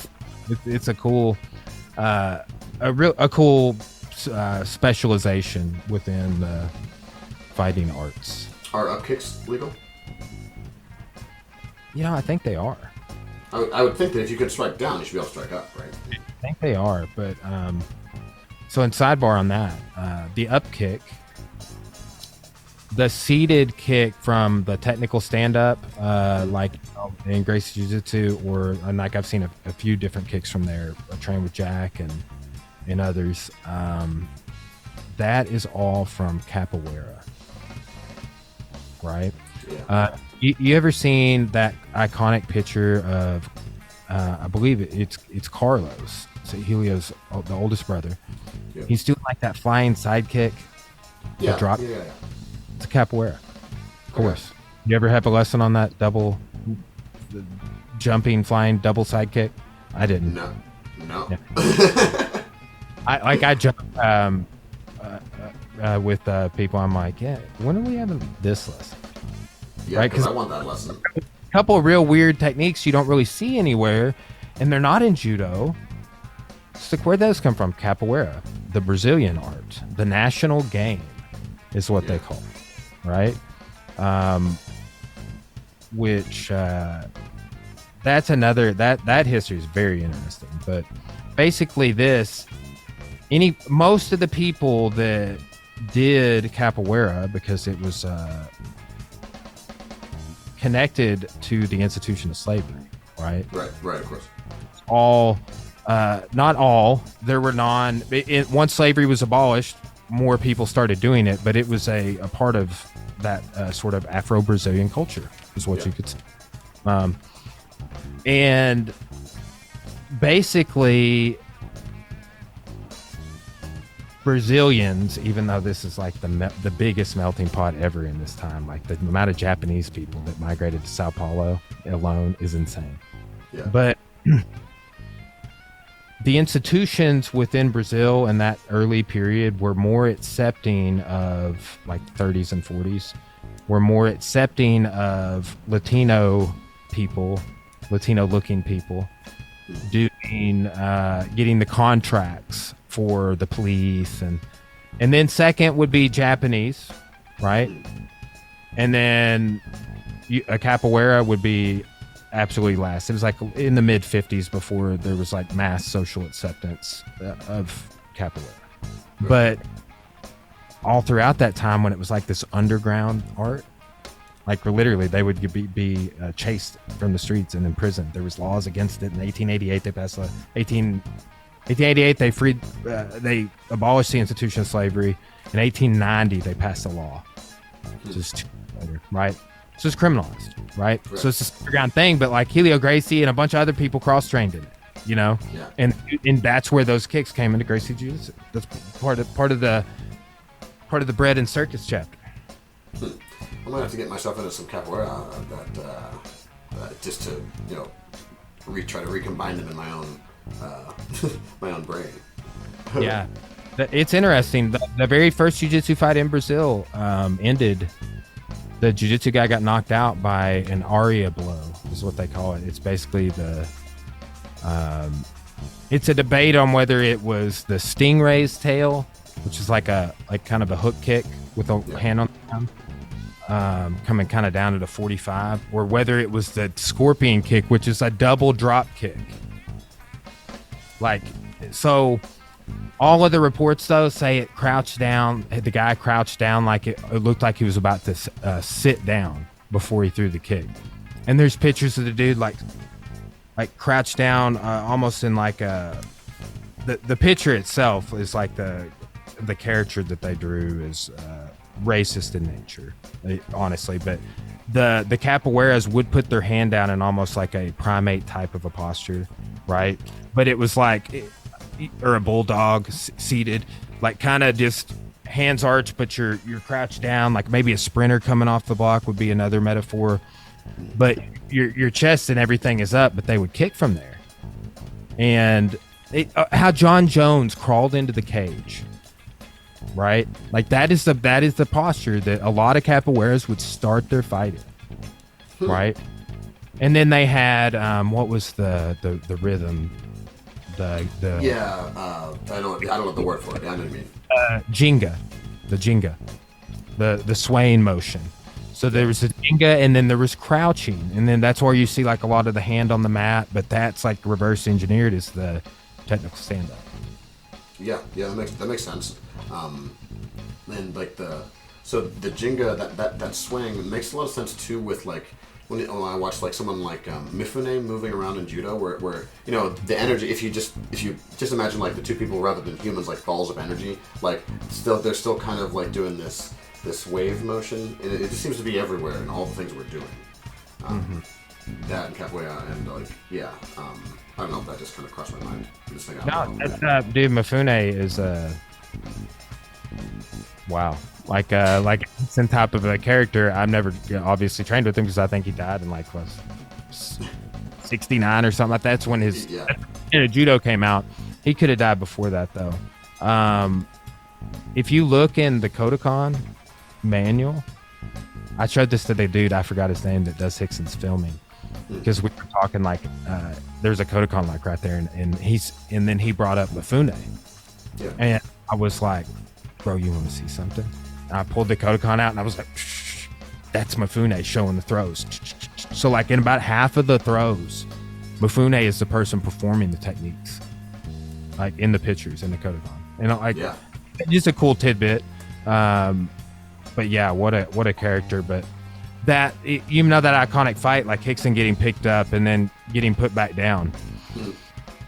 Mifune does that. Yeah. But I go back and watch that video of him just doing, fighting his students. It's like 10 minutes long, whatever. I watch it all the time because like I watch it at like 0.25 speed. Because the first time I saw it, I was like, "What the hell is this?" And then, like, as I have more and more knowledge of martial arts, I'll slow down and be like, "Oh my god, I can't believe all the things he just did in like a blink of an eye." Like, you can watch the energy flowing if you slow it down like slower and slower. It's crazy. No, like that's and I use this not in the exact kind of context that you're talking about with like energy, but like almost like how like oscillation, right? That's kind of like with what Rickson was said. He was talking about how I've heard him talk about adaptation, the ability to just turn on a dime and just do the opposite. But that's a tenet I see in everything. Like one of the tenets of boxing, like we have a boxing club and have for 11 years now. And last year, he lost this year actually, but last year I had a guy go to the National Golden Gloves. He won the state in the Mid-South. One of the things we were talking about that he could have done a little differently this time, where there were a few times where he swung with a shot and then he like went a little too far one way. It wasn't even that he was off balance. It was that he couldn't go back the other way. Right? And there wasn't anything for him the way that he was going, and he couldn't throw a punch. So it's kind of like if you miss a punch, it being controlled enough, I can always switch back the other way and like a hook like this. Oh, I missed it. I just want to come back and go again. You just make a little loop, and a lot of times we will, when it's not there, overcommit and go too far that way. It's like actually kind of common in boxing, but a hook, it can be an overhand or it can be any shot. But that sort of a tenet is like, it's kind of holding the middle idea. It's like, don't do so much you can't, immediately go back the other way if you need to. Yeah, absolutely. In the concept of grappling, I think, like whenever you have, even if we're just standing up or something, and like, I'm just touching my opponent, like feeling the oscillation of like when they move, like kind of receiving a little bit of their energy, and then like, 'cause if I'm not rigid, I can move with them enough so that I can either decide as I feel them to resist or not resist, depending on how I want them to react. And like the oscillation allowing for that, where it's like rather than trying to like do one or the other, it's like I can then rather than energy, I don't know what the change point being on the other person. The change point is in my control. Does that make sense? I think this is what the Japanese people refer to as ki. Right? If you do a little bit of research, exactly what you're describing is, and that's where it starts getting esoteric, But like, damn, I will say two things. Like, if there ever was a person that had ki, Rickson would be it, right? Secondly, my first judo instructor was a Green Beret, and he had a judo black belt and a karate black belt, and he was exposed to those arts in the special forces. But this dude could do a wild thing. I saw him do it countless times. He could take an empty can, like Coke can, and he could with his index finger or his thumb, without denting the can, he could poke a hole in it. And just try it.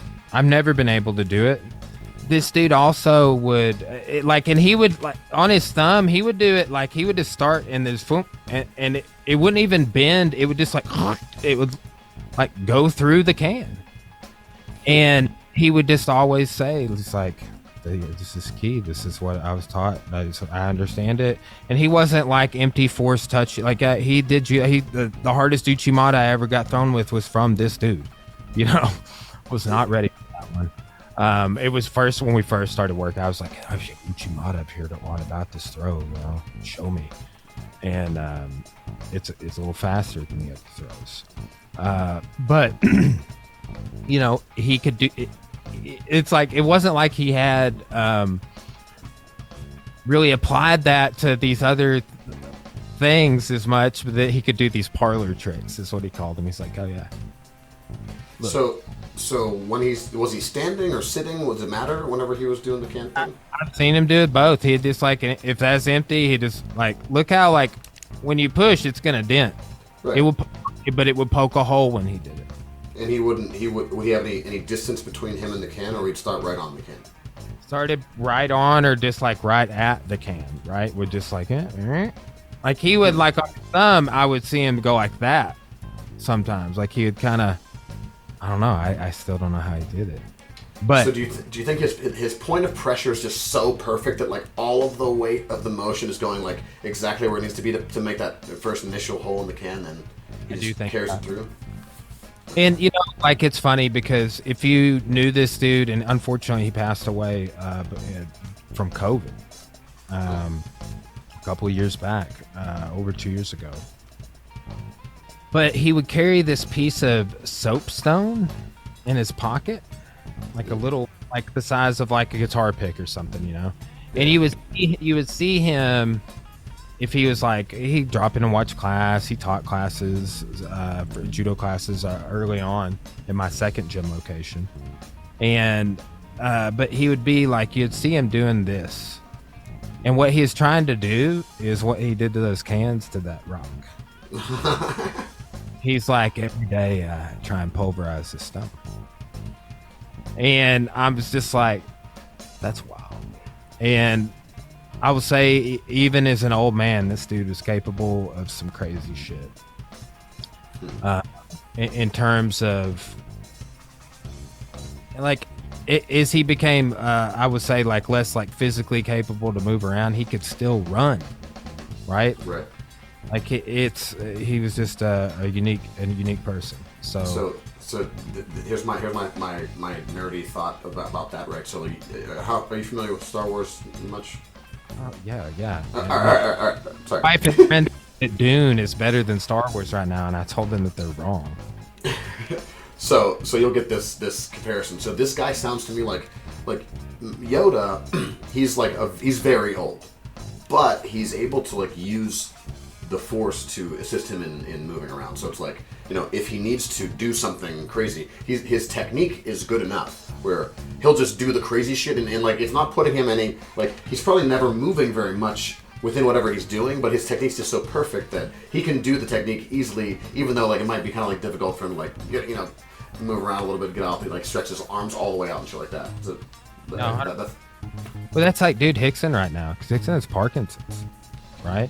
And that's like widely known. Like I remember after the first time I trained with him is when like I read the story on the airplane, right, when I was leaving California.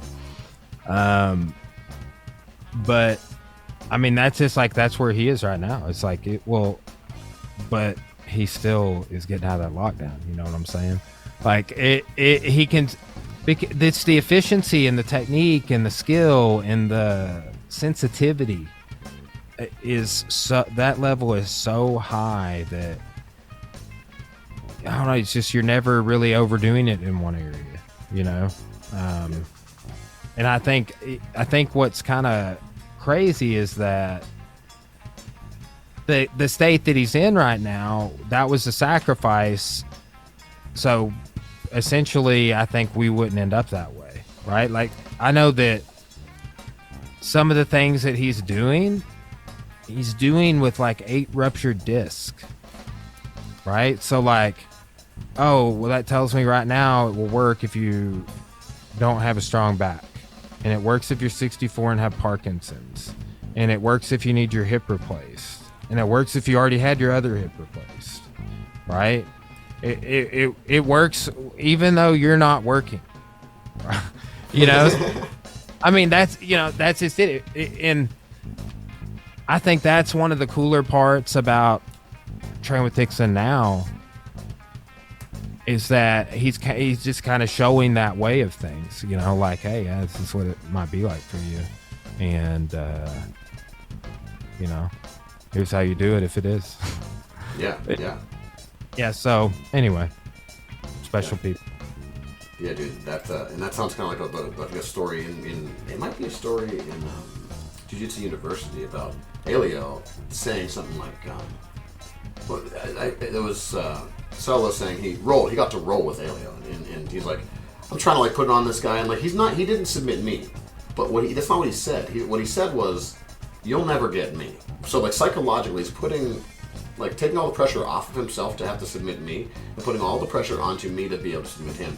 Because he's an older man, he's not going to be able to submit you probably. But like, he said, you'll never get me, which that really stuck with me. It's like, yeah, this is self-defense. It's not called self-offense, right? You know, like if you're good at this, like you should just be able to always preserve yourself. Like the Jedi uses the Force not for attack, only for defense. You know what I mean? Yeah, for sure. You want to hear a real quick hilarious Helio Gracie story that I went to this seminar, and he led us, like one of my students at One Pans was with me, and I was like, yeah, you know, he probably won't let us film. But then my blue belt, he's like, can we film Bastard's Hour, please? And he was like, yes, you can. And I was like, oh, hell yeah. But I don't have this story on camera. I don't care to send you a private link to watch that if you text me after, because it's a great seminar. But after we're all lined up, and like, dude, Pedro Sours, he trained every day in Brazil with Helio and Rickson for 15 years in Brazil. That's before, like, that's just while he was in Brazil, and he moved here and been here since, I think, 88. I could be early on that, but he came pretty early, right? But he did come after like a lot of the family members were here. But I was he was the lightest person to come that was not in like one of the first non-family members, I believe, to come. Fabio had come, and he came after Fabio, which he told me that when we were training with him. But anyway, Pedro Stein, the nicest dude ever. Like, we got there 30 minutes early, came over, and it's like, my friends, oh, hello, thank you for coming. Like, and we're like, oh, yes, you're welcome. We really like you, you know, and he just like made you feel like this, like, normal jiu-jitsu talk, you know. I was talking to him about training with Rickson, and he's like, oh, he's like that, you know, like we're having these same conversations. But at the end of the seminar, we're all lined up, and he's like, you know, guys, I didn't used to be this nice. And we're like, yeah, right, you're so nice. Like, dude, he's the nicest guy ever. It was one of the like coolest seminars. He this starts off, he's like, guys, I've already been through all this. Nobody in here could put me in anything I haven't already got out of. And he just excited. 65, man, just had a great energy, you know. And it's one of the best seminars I've ever done. And he's like, you know, but I got kicked out of 11 schools.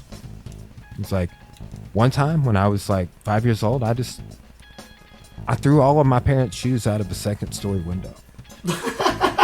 Dude, he starts like telling you, and like, dude, he starts like winning you over to the fact that like he had a time of his life where he was not nice, right? Like so like he like tells you like just like, you know, like half a dozen things like that, and you know, he became a teenager and, you know, did this, and then he starts training at the Gracie Academy.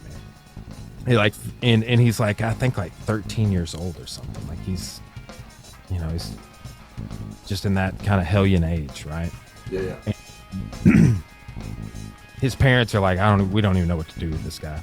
They find out he's going to this jiu-jitsu academy because he's like, hey, I've been doing this for a couple weeks and I want to, you know, keep doing it. I mean, he might even been going longer, but he's like, I need, you know, a way to pay.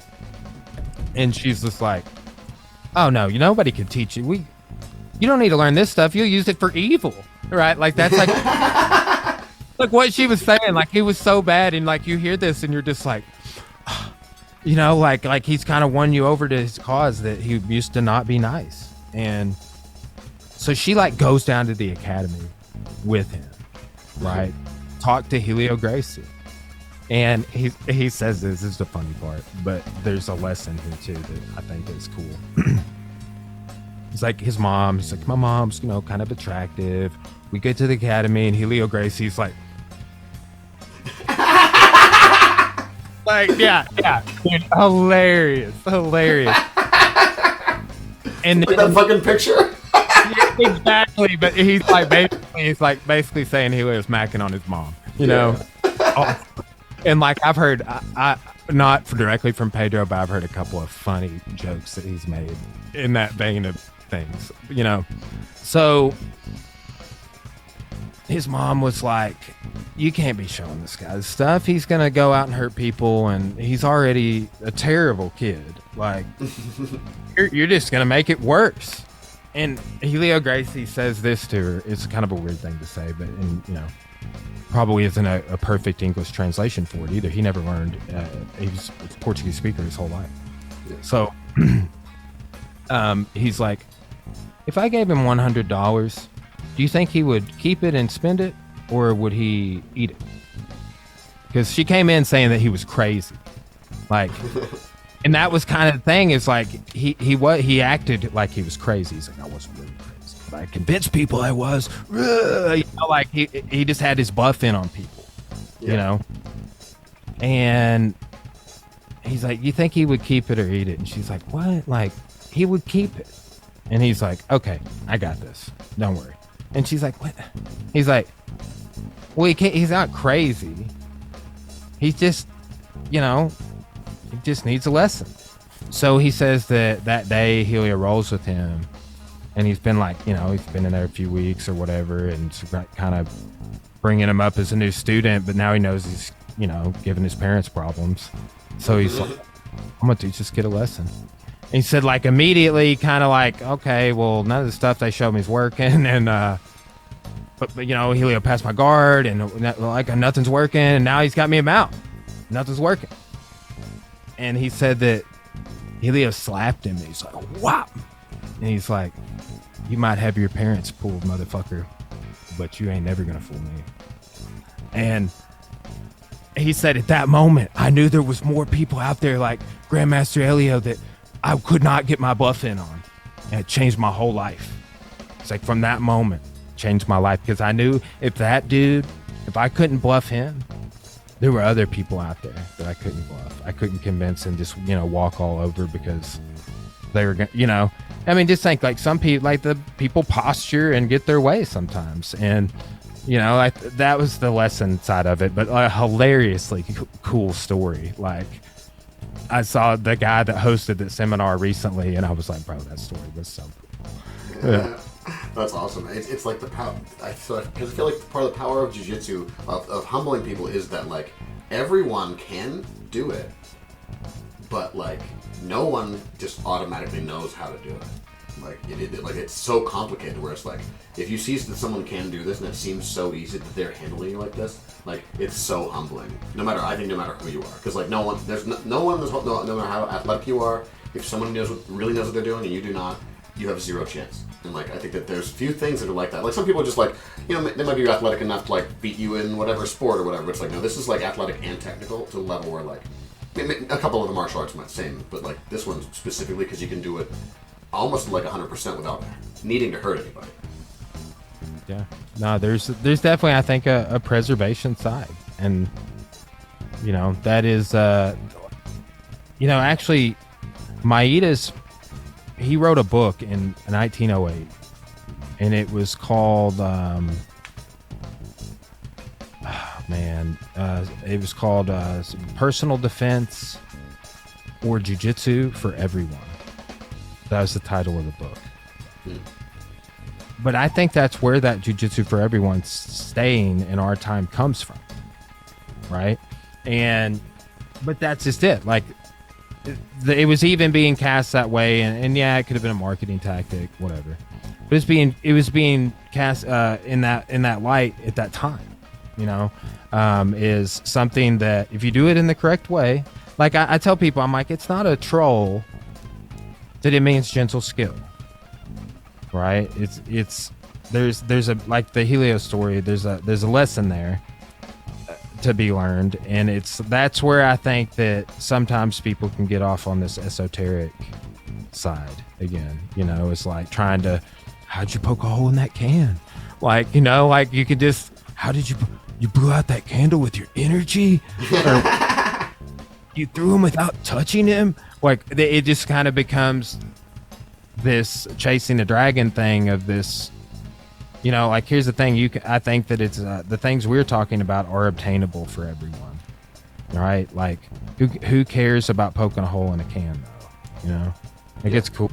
I'm still super impressed by it, but it's a parlor trick. It does me no good in my day-to-day life on the mats every day doing this stuff, so yeah. Well, I think I could sit here and talk to you all day. I mean, I've I honestly didn't even get to the questions I had because if you don't have to bounce, do a couple questions. We can knock a couple more out. No. We can wrap it up. If you want. We can. I just for the audience's sake too. It's like I like to try and not get too crazy long. But that was awesome, dude. If you want to come back again, we can keep talking. Anytime, man. Anytime. You have you had Jack on yet? Have you got a hold of him? Not yet. I figured I would talk to you first, and then we could talk a little bit. And I could be like, oh yeah, I talked to Brian. He send him a clip or something. So.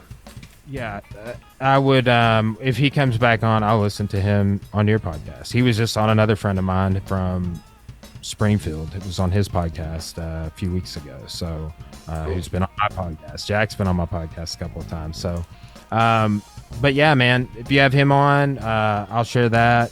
Down to come back and talk anytime. Some of these other guys I talked about, I had them on my podcast recently, but they are great people to talk to. Richard Bressler, Scott Burr, Scott's writing Chris Howder's book, Chris Howder,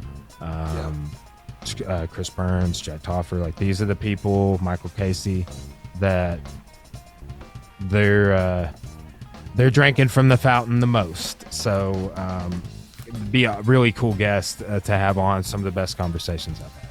Cool. And I would love to come to your gym and train sometime. Oh, anytime, bro. If you want to come down, we'll take care of you. If you're ever passing through, stop in.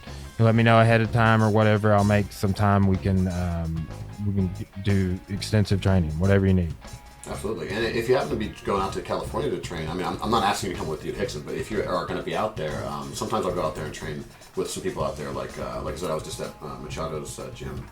And my one buddy, he goes there all the time. So I'm like, sometimes I'll go out there. So if you're going to be out there at the same time, it'd be cool to get together. I love to train with John Jock. I've never got to train with him. I've trained with Hegan one time. And they had, short notice Crone Gracie seminar at John Jock's when I was out there. And we were trying to go. And I emailed as soon, the day it came out, I was like, hey, we want to get on that list. And they're like, it's full. I was like, is there a standby list? They're like, yes, there are 35 people on it. And I was like, all right, thanks. Yeah, but my buddy, like I said, he's part of that school, and so I saw that they announced that. So you were definitely out there, because I was reading it from here, and I was like, oh man, I texted him like, are you going to the thing? He was like, what? And I'm like, no! But yeah, he didn't go, but that would have been awesome. But it turned out really great. We trained with. We'd planned to go that day and time, and we got to train with Richard Bressler instead. And he accommodated, kind of moved things around, and that was a really good private. So, but yeah, man, it definitely, I have to stay in the loop and keep in touch and, share ideas. And that's kind of it's all these people that are doing the Rickson stuff. There's a weird kind of obligation to share, to set the record straight. Oh, hey, you want to know these 15 techniques that I was taught how to do incorrectly? Right? It's kind of like that. Oh, if you do it that way, this might happen. So it's a pleasure to share this stuff. People are having me come in to do seminars just on this stuff now. So, yeah. But you're ever in the neighborhood, man, or you want to come through, we'll love to have you in. Cool. Yeah, no, I really appreciate it. So I'll wrap it up here, and we can talk for a minute afterwards too. But really appreciate you having you on, or you coming on to the show. And also, if there's any if you want to plug anything, you're doing your YouTube channel, the socials, whatever you want, just go. Feel free to let it rip, whatever you want. Go. Okay, yeah. So Força Martial Arts, FORCA, but the C's got the little squiggly on it. It's Portuguese for strength. It was really hard to. I had to copy and paste it from a different thing to search it on YouTube. It is not Forca. That's the first important thing to get out. Okay, but it's a great talking point because people call it Forca, and I'm like, it's actually Força, and they're like, oh, I had no idea, and I'm like, it means Portuguese, BJJ, strength, yes, and so it's a cool talking point. But Força Martial Arts and Fitness, that's like Força MMA. Like our Instagram, YouTube channel. We have a massive YouTube channel. A lot of this stuff I'm putting out right now is stuff that I've worked with these same people we talked about today. I've taught several seminars over the last 6-8 months sharing this stuff. If anybody wants to have me come out, you can get a hold of me, Força, FORCA, martial arts, all one word, at gmail.com. And contacts to the website too, but forcamma.com, but that Gmail, that'll go straight to me. I check it all the time, so would love to come out and share some of this stuff and get some training in. Brian Wilson, everybody, thanks for being here. Thanks for watching. Thanks to Brian one more time for being here. Check out all of his socials. A great YouTube channel, with more than 1,700 videos on there, right? There's like a ton of them on there, and just I've watched a bunch of them, and they're just like the details are, chef's kiss. So, thank you, man. Yeah. Thanks again, Brian. Thanks everybody watching, and we'll see you next time. Right on, bro. Thank you.